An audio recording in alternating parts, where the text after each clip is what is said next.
Tuwing buwan ng mga puso, hindi lang may presyo ang pag-ibig.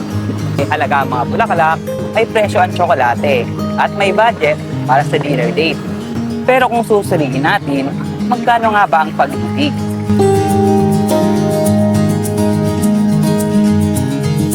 Siyempre, Valentine's po eh. Hinihintay ko rin po. Siyempre, gusto ko gawing special para sa kanya. So, lilibre ko po talaga siya. Sa akin po, split po, 50-50. Ano naman po, kung sino yung nag-aya, I think, siya po yung magbabayad ng, let's say, dinner. Pero, if we love each other naman, syempre, 50-50 in a way na siya dinner, ako sa dessert. Parang ganun po. Kung anong kaya lang ng ibibigay mo sa pagmamahal. Siyempre, delivery natin siya kasi tayo ay lalaki. Regalo or effort? Effort po. Mabilis lang bumili. Pero if yung paggawa, yung effort, yung thought into making a flower for your girlfriend or boyfriend, effort talaga kasi it's always the thought that counts. Gusto ko isang flower lang. Effort. Yun ang kulang sa tao ngayon, effort eh.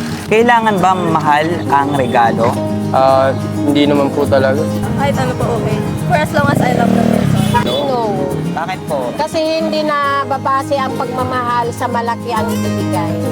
Hindi ako mahilig sa bibigay ng regalo eh. May mga nagsasabing okay lang ang libre basta totoo. Meron namang handang gumastos.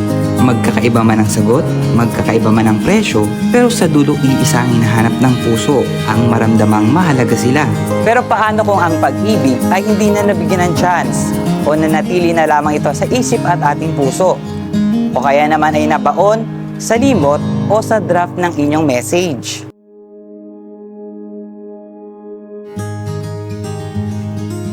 Sa likod ng mga tanong tungkol sa presyo ng pag-ibig, may mga damdaming hindi nasusuklian dahil hindi ito naipapadala.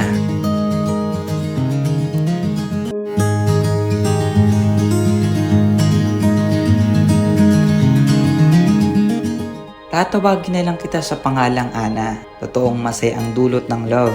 Alam mo bang akala ko noon sa internet ko na mahanap ang pag-ibig. Nasaktan nga lang ako nung nagkalabuan na tayo at nagkasakitan rin talaga tayo. Siguro nga, hindi talaga mapipilit ang pag-ibig. Pag hindi para sa'yo, iiwan at iiwan ka.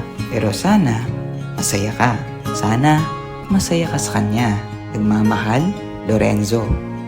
Sawi man para kay Lorenzo ang pag-ibig ngayong buwan ng mga puso. Hindi daw naman ito natatapos sa kasintahan lamang. Tulad ng natanggap niya mula sa atin, pagkakataon naman niya ito para i-date ang kanyang ina. Iba't iba man ang sagot sa tanong na magkano ang pag-ibig. Pero sa bawat liham na nababasa natin ngayong araw, meron tayong natutunan. Hindi lahat ng pag-ibig na ipapadala o nasasabi. Pero lahat ng pag-ibig ay may kwento. Shoutout sa girlfriend ko, Yana Liwanag, mahal na mahal kita. Chloe and Naomi and Shane, Happy Valentine's. Bye, Papa. Happy Valentine's Day. I love you.